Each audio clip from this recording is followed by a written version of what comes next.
മാതാവ് പ്രത്യക്ഷപ്പെട്ട ഈ മണ്ണിൽ വന്ന് സാക്ഷ്യം പറയാൻ സഹായം ലഭിച്ചതിന് കർത്താവ് യേശു ക്രിസ്തുവിനും പരിശുദ്ധ അമ്മ മാതാവിനും 1000 നന്ദി സമർപ്പിക്കുന്നു. എൻ്റെ പേര് ഗോകുല കൃഷ്ണൻ. ഞാൻ വരുന്നത് കൊല്ലത്തു നിന്നാണ്. ഞാൻ 4 വർഷത്തിന് മുന്നേ ഉടമ്പടി എടുത്തതാണ്. ഉടമ്പടി എടുത്ത് ജർമ്മനിയിൽ പോകാൻ വേണ്ടിയിട്ടായിരുന്നു അന്ന് ഉടമ്പടി എടുത്തത്. ഇവിടെ വന്ന് സാക്ഷ്യം പറഞ്ഞിട്ട് പോയതാണ്. അപ്പം ഞാൻ ജർമ്മനിയിൽ മാസ്റ്റേഴ്സ് ഇൻ ഫൈനാൻഷ്യൽ മാത്താണ് പഠിക്കുന്നത്. അപ്പം 2021 ജാനുവരിയിലാണ് ഞാൻ ആദ്യമായിട്ട് ഉടമ്പടി എടുക്കുന്നത്. ഉടമ്പടി എടുത്ത സമയത്ത് ഞാനിവിടെ വന്നിട്ട് 6 കാര്യങ്ങൾ വെച്ചതിൻ്റെ കൂട്ടത്തിൽ വെച്ചിട്ടുണ്ടായിരുന്നു. എനിക്ക് ജർമ്മനി പോകണം, അവിടെ പോയി മാസ്റ്റേഴ്സ് പഠിക്കണമെന്നുള്ളത്. അങ്ങനെ ഞാൻ 2021 തന്നെ ജർമ്മനി പോയി ഇപ്പോൾ അവിടെ പഠിച്ചുകൊണ്ടിരിക്കുകയാണ്. കഴിഞ്ഞ വർഷം ഞാൻ വീണ്ടും വന്നിട്ട് ഉടമ്പടി പുതുക്കിയിട്ടുണ്ടായിരുന്നു. ഉടമ്പടി പുതുക്കിയ സമയത്ത് ഞാൻ പറഞ്ഞിരുന്നത് എനിക്ക് ജർമ്മനി തന്നെ ഒരു കമ്പനിയിൽ ജോലി കിട്ടാൻ വേണ്ടിയിട്ടായിരുന്നു ഞാൻ വെച്ചിരുന്നത്. കാര്യം ജർമ്മനി പഠിക്കുന്നത് വെച്ചാൽ നമ്മൾ പാർട്ട് ടൈമും ചെയ്യും, അതിൻ്റെ കൂടെ മാസ്റ്റേഴ്സും പഠിക്കും. അപ്പം ഞാൻ ചെന്ന സമയത്ത് ഞാൻ ചെയ്തിരുന്നതെല്ലാം റെസ്റ്റോറൻറ്റ്സിലായിരുന്നു വർക്ക് ചെയ്തിരുന്നത്. മക്ഡൊണാൾഡ്സ് അങ്ങനത്തെ ഓരോ ആമസോൺ അങ്ങനെ കുറച്ചുകൂടി കഷ്ടപ്പാടുള്ള ജോലിയായിരുന്നു. അപ്പോൾ ഞാൻ ഓരോ വട്ടം വർക്കിന് പോകുമ്പോഴും മാതാവിനോട് പ്രാർത്ഥിക്കും, എനിക്ക് ജോലി ചെയ്യാൻ പറ്റത്തില്ല, എനിക്കൊരു ഫ്യൂച്ചറുള്ള ജോബല്ല ഇത്, നാളെ എനിക്കൊരു എക്സ്പീരിയൻസ് ഉണ്ടാവില്ല. അപ്പോൾ എനിക്ക് കുറച്ചുകൂടി എക്സ്പീരിയൻസ് കിട്ടുന്ന ഏതെങ്കിലും ഒരു ഇൻ്റർനാഷണൽ കമ്പനിയിൽ എനിക്ക് ജോബ് കിട്ടിയേ പറ്റൂ. എനിക്ക് എക്സ്പീരിയൻസ് ഇല്ല, എന്നാലും എനിക്ക് കിട്ടിയേ പറ്റൂ എന്ന് പറഞ്ഞിട്ട് ഞാൻ ഇവിടെ വന്ന് വീണ്ടും ഉടമ്പടി പുതുക്കി. എന്നിട്ട് ഞാൻ തിരിച്ചു പോയിട്ട് കഴിഞ്ഞ വർഷം വീണ്ടും അപ്ലൈ ചെയ്തു. അതിന് മുന്നേ ഒരു സംഭവം ഉണ്ടായിട്ടുണ്ടായിരുന്നു. ഞാൻ ജർമ്മനി ചെന്നതിന് ശേഷം ഞങ്ങൾക്ക് അവിടെ ഒരു പ്രീ റിക്വസ്റ്റ് ഉണ്ടായിരുന്നു. എന്ന് വെച്ചാൽ അവിടെ 2 എക്സാംസ് ഉണ്ട്, മസ്റ്റായിട്ട് എഴുതേണ്ട എക്സാംസാണ്. അത് പാസ്സായാൽ മാത്രമേ നമുക്കവിടെ മാസ്റ്റേഴ്സ് കണ്ടിന്യൂ ചെയ്യാൻ പറ്റൂ. ജർമ്മനിയിലെ സ്കെയിലെന്ന് വെച്ചാൽ 1 to 5 ആണ്. 5 എന്ന് വെച്ചാൽ ഫെയിലായെന്നും 1 എന്ന് വെച്ചാൽ ഹയസ്റ്റ് സ്കോർ എന്നുമാണ്. അപ്പോൾ ഞാൻ ആദ്യം എഴുതിയ എക്സാംസിനൊക്കെ ഞാൻ ഫെയിൽ ആവുമായിരുന്നു. എല്ലാത്തിനും എനിക്ക് 5 ആയിരുന്നു.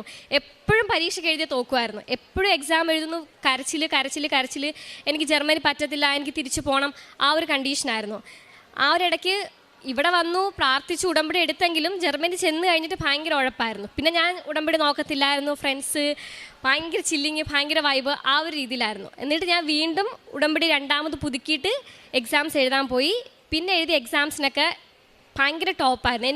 എനിക്കായിരുന്നു എന്താ പറയുക, ഒരു ജർമ്മൻ യൂണിവേഴ്സിറ്റിയിൽ കുറേ ഇൻ്റർനാഷണൽ സ്റ്റുഡൻസ് പഠിക്കുന്നിടത്ത് ഞാൻ എഴുതിയ എല്ലാ എക്സാംസിനും 95% എബോ ആയിരുന്നു. അതേ ഡിപ്പാർട്ട്മെൻറ്റിൽ തന്നെ മാത്ത് ഡിപ്പാർട്ട്മെൻറ്റിൽ ആദ്യം എഴുതിയ എക്സാംസിനൊക്കെ ഡിപ്പാർട്ട്മെൻറ്റിൽ ഫെയിലായ ഒരു രീതിയിൽ അറിഞ്ഞിരുന്ന ഞാൻ ഏറ്റവും ടോപ്പ് എന്ന രീതിയിൽ ഡിപ്പാർട്ട്മെൻറ്റ് അറിയാവുന്ന അത്രയും രീതിയിൽ കർത്താവിനെ ഉയർത്തി. കാര്യം ഓരോ വട്ടം എക്സാംസിന് പോകുമ്പോൾ ഞാൻ പ്രാർത്ഥിക്കുമായിരുന്നു, ദൈവമേ 3 ദിവസത്തിന് ശേഷം നിന്നെ ഉയർത്തിയ കർത്താവ് ഈ പരീക്ഷയ്ക്ക് തോറ്റുപോയ എന്നെ ഉയർത്താൻ സാധിക്കില്ലേ, നീ ഉയർത്തുമ്പോൾ ഞാൻ ഉറച്ച് വിശ്വസിക്കുന്നു എന്ന് പറഞ്ഞ് കാശുരൂപം കൈപ്പിടിച്ചിട്ട് ഞാൻ എക്സാംസിന് വീണ്ടും പ്രത്യാശയോടുകൂടി പോയി എക്സാംസ് എഴുതി. പിന്നെ എഴുതി ഓരോ എക്സാംസിനും എനിക്ക് പിന്നെ തിരിഞ്ഞു നോക്കേണ്ട വന്നിട്ടില്ല. എല്ലാ എക്സാംസിനും ഞാൻ തന്നെ ആയിരുന്നു ടോപ്പ്. പിന്നെ കഴിഞ്ഞ വർഷം ഞാൻ വീണ്ടും ജോബിന് അപ്ലൈ ചെയ്യാൻ തുടങ്ങി.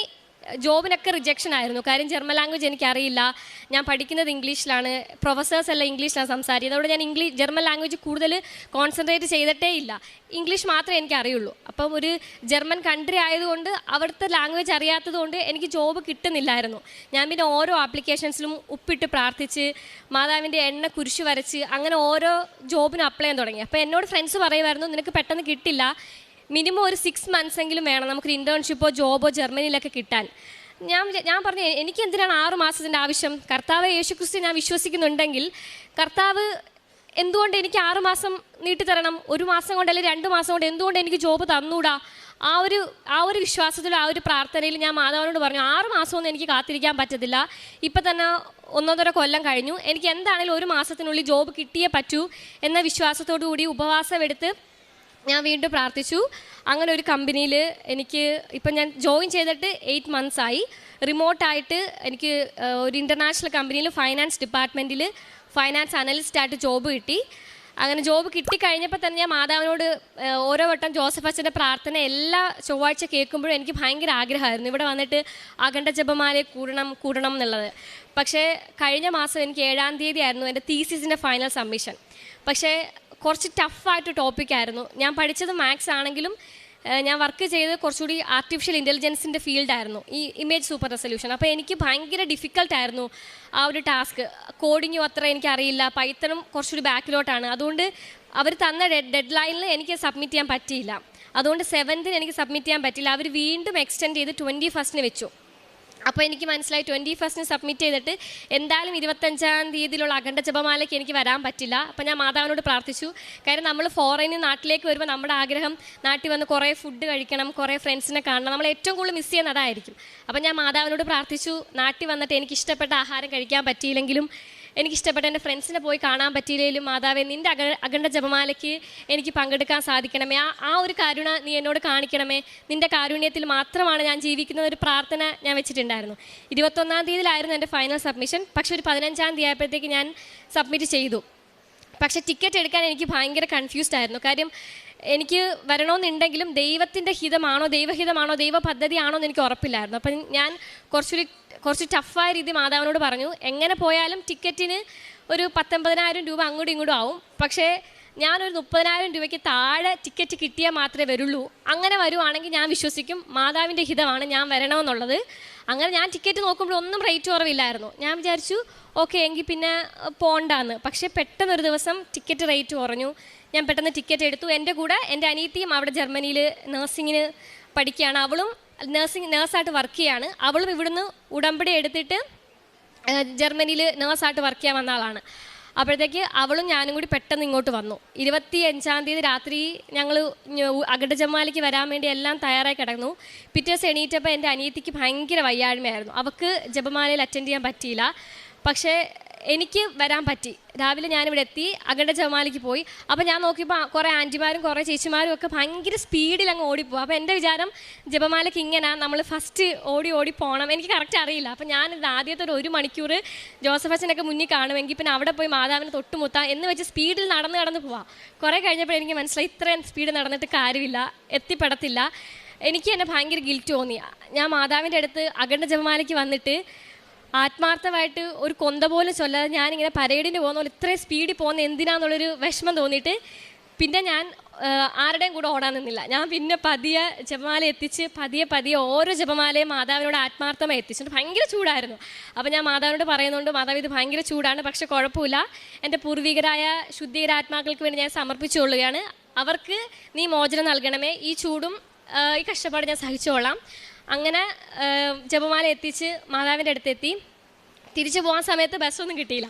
പിന്നെ തിരിച്ച് നടന്നു. അപ്പോൾ തിരിച്ച് നടന്ന് ഞാൻ പറഞ്ഞു ഇതും കുഴപ്പമില്ല, ഞാൻ തിരിച്ച് ആലപ്പുഴ വരെ നടക്കേണ്ടി വന്നാലും എനിക്ക് ഒരു പരാതിയുമില്ല മാതാവേ, എനിക്ക് പ്രത്യേകിച്ച് ഒന്നും വേണ്ട, ഇനി നാളെ ഒരു ഫുൾ ടൈം ജോബ് കിട്ടുമോ അങ്ങനത്തെ ഒരു കാര്യങ്ങളും ഞാൻ മാതാവിനോട് ചോദിച്ചിട്ടില്ല. ഞാൻ എപ്പോഴും ചോദിക്കുന്നത് കർത്താവേ, നിന്നിലേക്ക് എന്നെ ഏറ്റവും കൂടുതൽ അടുപ്പിക്കണമേ, നിൻ്റെ ഏറ്റവും പ്രിയങ്കരിയായി ദാസിയാക്കി എന്നെ മാറ്റണമേ, അങ്ങനെ തന്നെ ആയിരുന്നു പ്രാർത്ഥിച്ചത്. അങ്ങനെ തിരിച്ച് അവിടുത്തെ ചർച്ചയിൽ നിന്ന് വീണ്ടും ആലപ്പുഴയ്ക്കൊരു എനിക്ക് എത്ര കിലോമീറ്റർ എന്നറിയില്ല, വീണ്ടും തിരിച്ച് ജപമാല ചൊല്ലി തിരിച്ച് വരുന്ന വഴിക്കും ചൊല്ലിയാൽ നടന്നു വന്നത്. പിന്നെ ഒരു ബസ് കിട്ടി, വീട്ടിലെത്തി കഴിഞ്ഞപ്പോഴത്തേക്ക് ഞങ്ങൾ ഇവിടുന്ന് കുറേ വണ്ടിയൊക്കെ വിട്ടിട്ടുണ്ടായിരുന്നു കൊല്ലത്തുനിന്ന്. പക്ഷെ ഞാൻ അറിഞ്ഞിട്ടില്ല.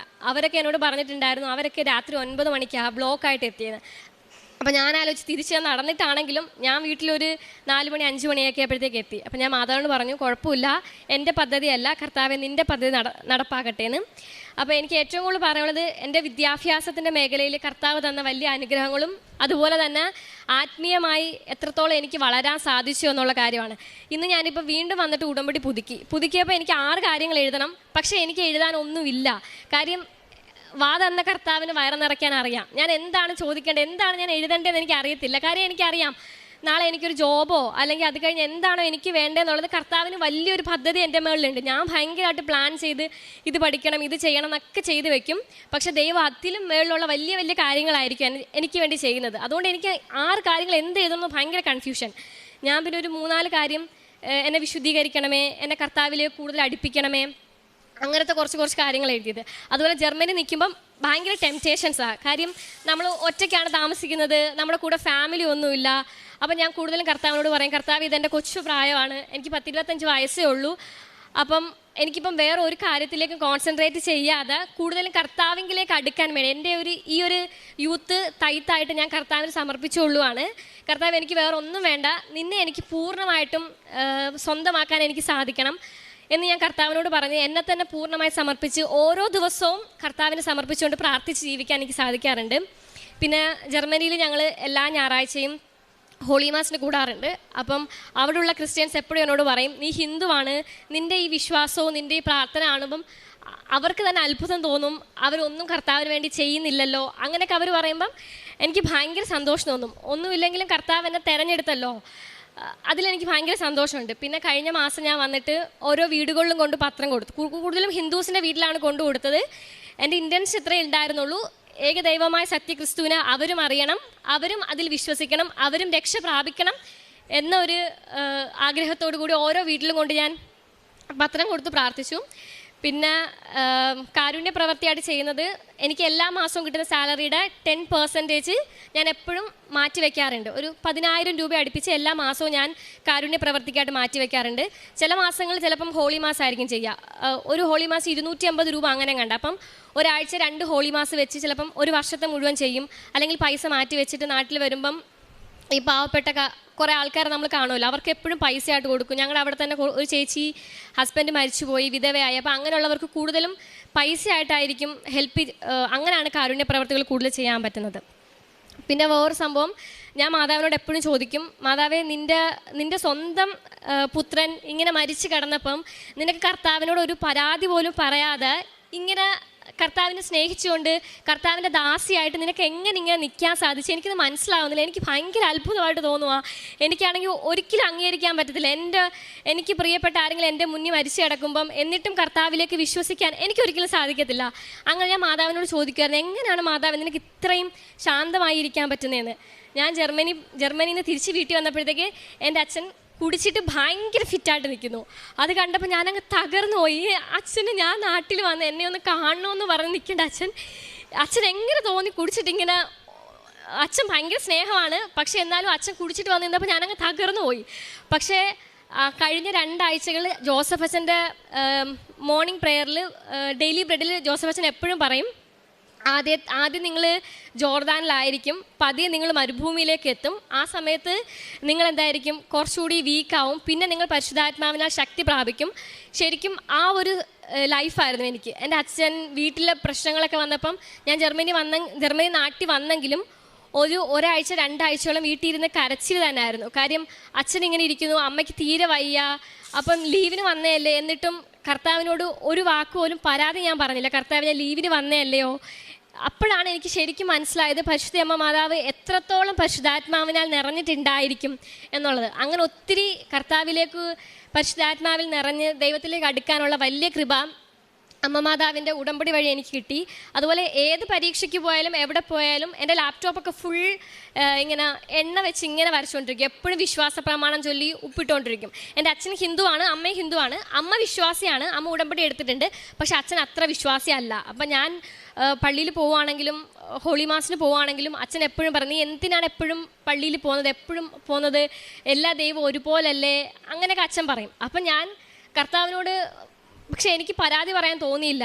ഇങ്ങനൊരു സാഹചര്യത്തിലാണെങ്കിലും എൻ്റെ ഹൃദയത്തിലെ വിശ്വാസം അടിച്ചുറപ്പിച്ച രീതിയിൽ കർത്താവ് തന്നതിൽ എനിക്ക് ദൈവത്തോട് ഒത്തിരി നന്ദിയുണ്ട്. അതുപോലെ തന്നെ എനിക്കിപ്പം അടുത്ത ഓരോ വർഷം കൂടുന്തോറും ഓരോ ന്യൂ ഇയർ ആകുമ്പം താങ്ക്സ് ഗിവിംഗ് എന്ന് പറയുന്നൊരു പരിപാടിയുണ്ട്. നമ്മൾ രാത്രി 12 മണിക്ക് എല്ലാവരും കൂടി ഇരുന്നിട്ട് പ്രാർത്ഥിക്കുന്ന ഒരു സംഭവമുണ്ട്. കഴിഞ്ഞ വർഷം ദൈവം തന്ന എല്ലാ അനുഗ്രഹങ്ങൾക്കും ഓരോ വർഷവും ദൈവം തന്ന അനുഗ്രഹങ്ങൾ ഓർത്ത് കൂടുതൽ നന്ദി പറയാനേ ഉള്ളൂ. അപ്പം ഞാൻ കർത്താവിനോട് പ്രാർത്ഥിക്കും, കർത്താവെ, ഈ വർഷം ന്യൂ ഇയറിന് അനുഗ്രഹത്തേക്കാൾ കൂടുതൽ ഞാൻ നിന്നോട് കൂടുതൽ അടുത്തു എന്ന് എനിക്ക് പറയത്തക്ക വിധം കുറേ അനുഭവങ്ങൾ തരണേ എന്ന് പറഞ്ഞ് ഞാൻ പ്രാർത്ഥിക്കാറുണ്ട്. അപ്പോൾ ഇത്ര അനുഗ്രഹങ്ങൾ തന്നതിനും നിങ്ങളുടെയൊക്കെ മുന്നിൽ വന്ന് ഇത്രയും സംസാരിക്കാൻ പറ്റിയതിൽ ഒത്തിരി സന്തോഷമുണ്ട്. ഞാൻ വന്ന് പറയും മുന്നേ ഞാൻ ആലോചിച്ച് എന്ത് ഞാൻ പറയും, ഞാൻ ഒട്ടും പ്രിപ്പയർഡ് അല്ല. ഓരോ ചേച്ചിമാർ പേപ്പറിലൊക്കെ എന്ത് പറയേണ്ടതെന്ന് എഴുതി വെച്ചിട്ടുണ്ട്, ഞാനൊന്നും എഴുതി വെച്ചിട്ടില്ല, എന്താ അവിടെ പോയി പറയാമെന്ന് ചിന്തിച്ചു. പിന്നെ ഞാൻ വിചാരിച്ചു, നീ എന്താണ് പറയേണ്ടതെന്നുള്ളത് തക്ക സമയത്ത് പരിശുദ്ധാത്മാവ് നിനക്ക് ജ്ഞാനം തരും. അതുകൊണ്ട് നീ ഒട്ടും ആശങ്കപ്പെടേണ്ട ആവശ്യമില്ല. ആ ഒരു വചനം എൻ്റെ മനസ്സിൽ ഇങ്ങനെ പറഞ്ഞിട്ട് ഞാൻ ഇരിക്കുകയായിരുന്നു. അതുപോലെ തന്നെ എല്ലാ ആഴ്ചയും ഞാൻ എൻ്റേതായ രീതിയിൽ കുഞ്ഞു പ്രേയേഴ്സ് എഴുതിയിട്ട് ഞങ്ങളുടെ അവിടുത്തെ ഗ്രൂപ്പിൽ ഞാൻ അയക്കാറുണ്ട്. അതുപോലെ ഞാൻ എഴുതിയൊരു പ്രേയറാണിത്. Oh my God, as you loved your beloved son Jesus, as you loved your David, as you loved Abraham, please love us and let us unfit for the world, let us fit for your plans. And sometimes we are too late for our works, but we never ever be late to praise you or worship you. Amen. സങ്കീർത്തനങ്ങൾ 37:4-5 തിരുവചനങ്ങൾ. കർത്താവിൽ ആനന്ദിക്കുക. അവിടുന്ന് നിൻ്റെ ആഗ്രഹങ്ങൾ സാധിച്ചു തരും. നിൻ്റെ ജീവിതം കർത്താവിന് ഭരമേൽപ്പിക്കുക. കർത്താവിൽ വിശ്വാസമർപ്പിക്കുക. അവിടുന്ന് നോക്കിക്കൊള്ളും. ഗോകുല കൃഷ്ണൻ എന്ന ഈ മകൾ എത്ര സുന്ദരമായിട്ട് ഉടമ്പടി ജീവിതം തൻ്റെ ജീവിതത്തെ തന്നെ മാറ്റിമറിച്ചുവെന്ന് നമ്മളോട് വാക്കുകളിലൂടെ പങ്കുവയ്ക്കുകയാണ്. ഭൗതികമായ നേട്ടങ്ങളല്ല മകൾ ശരിക്കും നമ്മളോട് സംസാരിച്ചത്. മകൾ പങ്കുവച്ചത് മുഴുവനും ഈശോയെ കണ്ടെത്തി സ്നേഹിച്ച, ഈശോയ്ക്ക് സ്വന്തമായ, ഈശോയുടെ സംരക്ഷണയിൽ ജീവിതം മുഴുവനും ഓരോ നിമിഷവും ജീവിച്ചു കൊണ്ടിരിക്കുന്ന സാഹചര്യങ്ങളെക്കുറിച്ചാണ്. സുന്ദരമായ ഒരു ഉടമ്പടി സാക്ഷ്യമാണ് മകൾ പങ്കുവച്ചത്. ശരിക്കും ഓരോ വാചകവും നമ്മൾ കേട്ടുകൊണ്ടിരിക്കുമ്പോൾ ഇത്ര കണ്ടെങ്ങനെ ഈശോയെ സ്നേഹിക്കാനാവും, ഇത്ര കണ്ടെങ്ങനെ അമ്മ മാതാവിൻ്റെ ഉടമ്പടി ജീവിക്കുവാനാവും, ഇത്ര കണ്ടെങ്ങനെ നമ്മുടെ തന്നെ പ്രവൃത്തികളിൽ ദൈവനാമത്തെ മഹത്വപ്പെടുത്തുവാനാവും, ഇത്ര കണ്ടെങ്ങനെ സുവിശേഷത്തെ പങ്കുവയ്ക്കുവാനാകും എന്ന് നമ്മൾ ഓരോരുത്തരും നിശ്ചയമായും ചിന്തിച്ചിട്ടുണ്ട്. ഇങ്ങനെ മനസ്സ് പല വിചാരങ്ങൾ കൊണ്ട് എൻ്റെ വിശ്വാസം എവിടെ നിൽക്കുന്നു, ഈ മകൾ പറയുന്ന വിശ്വാസ ജീവിതം എത്ര ഉയരത്തിലാണ് എന്നൊക്കെ നമ്മളിങ്ങനെ ആലോചിച്ച് പോയിട്ടുണ്ട്. എത്ര ഗഹനമായിട്ടാണ് അവരുടെ ദൈവാനുഭവത്തെ നമ്മുടെ മുമ്പിൽ പങ്കുവെച്ചത്. ഒട്ടും നിസ്സാരമായ ഒരു ജീവിത രീതി അല്ല അവൾ പങ്കുവെച്ചത്. നമുക്കറിയാം, അവൾ അവസാനം പറഞ്ഞു വരുമ്പോൾ അവളുടെ ജീവിതത്തിൽ അവളുടേതായ പ്രശ്നങ്ങളുണ്ട്, കുറവുകളുണ്ട്, സാഹചര്യങ്ങളിൽ ചില വിഷമതകളുണ്ട്. എങ്കിലും അതൊന്നുമല്ല ഈശോയോടുള്ള ബന്ധത്തെ അവിടെ ഇങ്ങനെ ആഴപ്പെടുത്തി നിലനിർത്തിയിരിക്കുന്നത്. സ്വയം വിശുദ്ധിയിൽ ജീവിക്കുവാനായിട്ട്, ഈശോയെ സ്നേഹിച്ച് ഓരോ നിമിഷവും ജീവിക്കുവാനായിട്ട്, ഈശോയുടെ സുവിശേഷവും സന്തോഷവും മറ്റുള്ളവർക്ക് പകരുവാനായിട്ട് മകൾ എത്ര കണ്ട് തൻ്റെ ജീവിതം സമർപ്പിക്കുന്നുവെന്ന് വാക്കുകൾ കൊണ്ട് സാക്ഷ്യപ്പെടുത്തുകയാണ്. ഉടമ്പടി നമ്മളിൽ നിന്നും ആഗ്രഹിക്കുന്നത് ഈ നിത്യതയിലേക്ക് നമ്മുടെ ആത്മാവിനെ കൊടുക്കുവാൻ പറ്റുന്ന വിധത്തിൽ ആത്മാവിനെ വിശുദ്ധീകരിച്ച് സ്ഫുടം ചെയ്യുക എന്ന പ്രക്രിയ മാത്രമാണ്. ഭൗതികമായ നന്മകളൊക്കെയും ദൈവസ്നേഹത്തിൽ വളരുവാൻ വേണ്ടി നമുക്ക് നൽകുന്ന അപ്പക്കഷ്ണങ്ങൾ മാത്രമാണ്. എന്നാൽ അടിസ്ഥാനപരമായി വേണ്ടത് ആത്മാവിനെ ഈശോയ്ക്ക് കൊടുക്കുവാനാവുന്ന വിധത്തിൽ ജീവിതത്തെ നന്നായി ക്രമീകരിച്ച് ഈശോയ്ക്ക് സമർപ്പിക്കുക എന്നത് മാത്രമാണ്. അതിലേക്കാണ് ഈ മകൾ വളരെ വേഗത്തിൽ ഈ ചെറിയ പ്രായത്തിൽ നടന്നെടുത്തുകൊണ്ടിരിക്കുന്നതെന്ന് അവൾ സൂചിപ്പിക്കുന്നുണ്ട്. അവൾ പറഞ്ഞു, ജർമ്മനിയിൽ ചെന്ന് കഴിഞ്ഞ് ഒരല്പകാലം വൈബിനും ചില്ലിനുമൊക്കെ അടിമപ്പെട്ട് കൂട്ടുകാർക്കൊപ്പം ഒരു അടിപൊളിയുടെ കാലം ഉണ്ടായിരുന്നുവെന്ന്, ഉടമ്പടിയിൽ നിന്ന് മാറിപ്പോയ ഒരു കാലം അവൾക്കുണ്ടായിരുന്നുവെന്ന്. പക്ഷേ അവൾ തന്നെ തിരിച്ചറിയുന്നുണ്ട് അത് ക്ലേശത്തിൻ്റെതായിരുന്നു. ജഡികമായ പ്രവണതകളിൽ തൻ്റെ ജീവിതത്തെ വിട്ടുകൊടുത്തപ്പോൾ തനിക്ക് ദൈവികമായ സംരക്ഷണം നഷ്ടപ്പെടുന്നത്, ആ പ്രാർത്ഥനയുടെ അരൂപി നഷ്ടപ്പെടുന്നത്, ജീവിതത്തിലുള്ള മേൽഗതികൾക്ക് അത് വല്ലാതെ പുറകോട്ട് പോകുന്നതൊക്കെ മകൾ അനുഭവിച്ചതും നമ്മളോട് പങ്കുവച്ചു. എന്നാൽ വീണ്ടും അമ്മ മാതാവിലേക്ക് മടങ്ങി വന്ന് ഉടമ്പടി നവീകരിച്ച് ഉടമ്പടി നേർച്ച വസ്തുക്കൾ ഉപയോഗിച്ചുകൊണ്ട് ജീവിതത്തെ ക്രമപ്പെടുത്തുവാൻ തീരുമാനിക്കുമ്പോൾ തടസ്സങ്ങൾ മാറുന്നതും സ്ഥിരജോലി ലഭിക്കുന്നതും കൂടുതൽ ദൈവികമായ സന്തോഷവും സ്നേഹവും അനുഭവിക്കുന്നതും മകൾ നമ്മളോട് പങ്കുവയ്ക്കുകയാണ്. അവൾ അതുപോലെ തന്നെ സൂചിപ്പിച്ചു, അഖണ്ഡ ജപമാല റാലിയിൽ പങ്കെടുക്കണമെന്നതായിരുന്നു ആഗ്രഹം. അവധിക്ക് വന്നതുപോലും ആ ജപമാല റാലിയിൽ പങ്കെടുക്കണമെന്ന ആഗ്രഹത്തോടു കൂടിയാണ്. അതിന് തൻ്റെ തീസിസ് പേപ്പർ സമർപ്പിക്കുവാൻ തടസ്സമാകുമെന്ന് കരുതിയ ദിവസങ്ങളുണ്ട്.